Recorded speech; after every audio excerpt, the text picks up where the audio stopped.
Bonjour ou bonsoir à tous nos amis dispersés à travers le monde selon notre différente répartition géographique. Je suis heureux de vous voir nombreux aujourd'hui encore pour suivre notre émission intitulée Héritage. Comment être utile dans la société? Tel est le sujet d'aujourd'hui. On m'appelle Tanaforce. Alors, comment être utile dans la société? Donc, à travers cette messe éducationnelle, nous allons vous livrer des informations en notre possession ou des informations acquises par-ci par-là pour vous édifier, pour vous former, pour vous inspirer. Et vous devez savoir tirer avantage. Vous devez savoir comment les utiliser. Apprenez et mettez-les en action. Nous vous demandons souvent, quand nous passons des émissions comme ça, de réunir vos enfants, vos petits-enfants si vous en avez, et ensemble, que vous puissiez suivre cette information. Parce que nous estimons que nous devons former nos enfants tôt dans la vie. Si M. Trump, qui était le président des États-Unis, est devenu un grand businessman, parce qu'il avait commencé ça tôt. Il avait commencé ça parce que quand il avait 13 ans, je crois, il a échoué, il s'est relevé, il a échoué plusieurs fois, il s'est relevé, et il est là maintenant, là où il est aujourd'hui. Donc, faites un effort pour toujours être là, accompagné de vos enfants. Échangez et débattez. La réussite dans la vie n'a pas d'âge. Je ne suis pas un gourou de la Bible, mais pour ceux qui sont des croyants, quand on regarde la Bible nous dit que Abraham avait commencé sa mission quand il avait 75 ans. Moïse, de l'autre part, avait commencé sa mission après avoir passé 40 ans dans le désert. Il n'y a pas d'âge pour réussir dans la vie. Il y a un restaurant ici en Amérique qu'on appelle KFC, qui est devenu un business international. Le promoteur s'appelait le colonel Sanders, qui était un colonel à la retraite. Il a su imposer sa marque à la retraite. Et aujourd'hui, il n'est plus. Ce sont ses petits-enfants qui se réjouissent. Donc, il n'est pas tard de commencer. Alors, comment être utile dans la société? La société est un milieu où il y a des échanges. Il y a ce qu'on appelle les offres et la demande. Il y a des transactions. Alors, pour être utile dans la société, il faudrait offrir quelque chose. La plupart des gens dans la société sont des grands consommateurs. Nous consommons beaucoup, nous achetons beaucoup, mais nous ne produisons pas ou pas assez. Ce qui fait qu'il y a un déficit qui nous pousse à aller dans la pauvreté. Alors les émissions que nous faisons ici, auront des points communs parce que le but est de réduire la pauvreté. Le but est de former les gens à contourner la pauvreté. Parce que la pauvreté est un mal qui ronge notre société, surtout l'Afrique noire. La pauvreté est un fléau. Alors, si vous voulez créer la richesse, vous devez regarder autour de vous quel est le problème qui se pose et quelle est la solution que je peux offrir. Pourquoi les médecins sont rémunérés? Parce que les médecins apportent des solutions aux problèmes de la santé. Pourquoi les chauffeurs sont rémunérés? Parce que les chauffeurs apportent une solution au problème du transport. Et toi qui me regardes là, regarde autour de toi. Quelle solution peux-tu offrir à la société? Parce que la richesse se crée à partir des solutions que nous apportons. Alors, nous allons définir la richesse. Qu'est-ce que la richesse? La richesse n'est qu'une satisfaction ou une abondance de quelque chose. Il y a plusieurs types de richesses. Je donne j'illustre par des exemples. Vous êtes en couple, votre femme vous aime bien, votre mari vous aime bien, vous êtes heureux. Cette satisfaction-là est une richesse. Cette bénédiction-là est une richesse sur le plan des relations.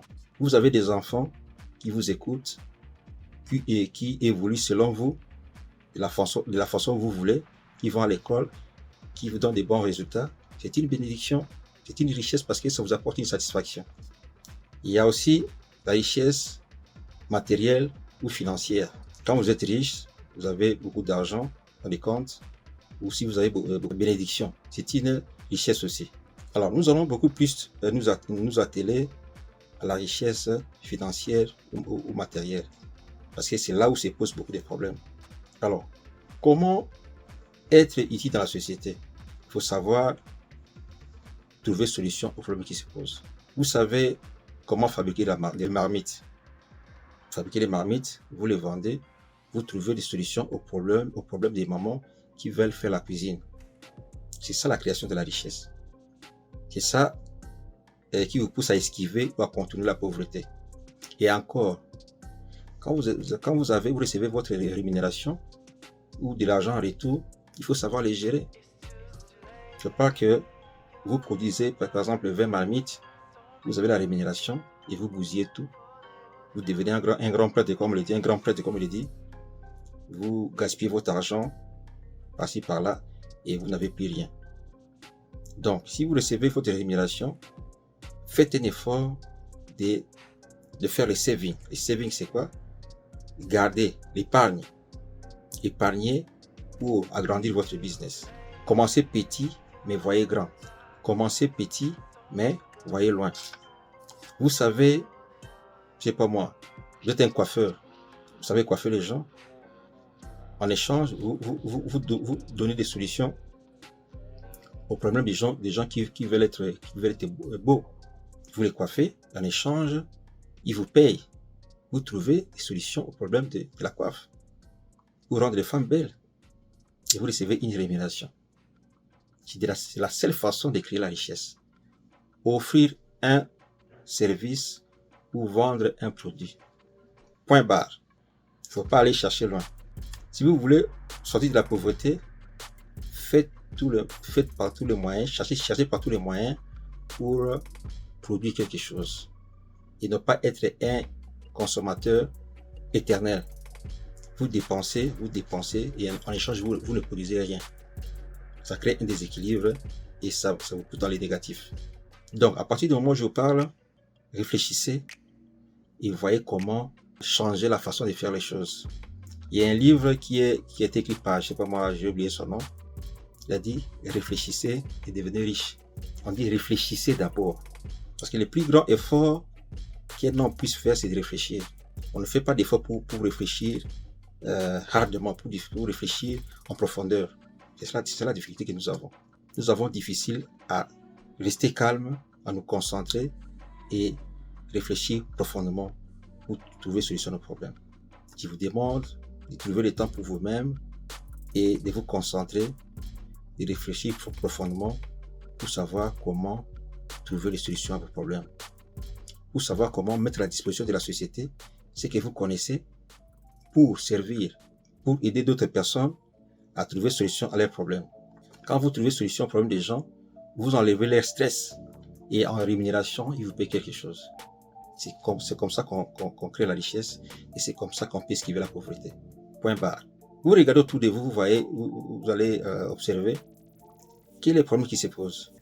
S'il y a un problème je sais pas moi, les gens ont difficile à trouver à manger, faites un champ. Vous lisez, je sais pas moi, ce que les marchés demandent, les marchés cherchent. Si les marchés cherchent des arachides, vous avez des arachides. Mettez cela à la disposition de la population. Regardez autour de vous. Vous avez un don, vous avez un talent, vous avez des ressources. Vous cherchez le capital, c'est ça la façon de créer un capital. Vous avez des habits que vous ne portez pas, des chaussures que vous ne portez pas, vendez-les. Pour avoir quelques fonds et commencer quelque chose. Vous n'avez pas d'argent, rendez service. Je l'ai dit dans l'émission précédente, si vous savez tresser les cheveux, faites-vous connaître.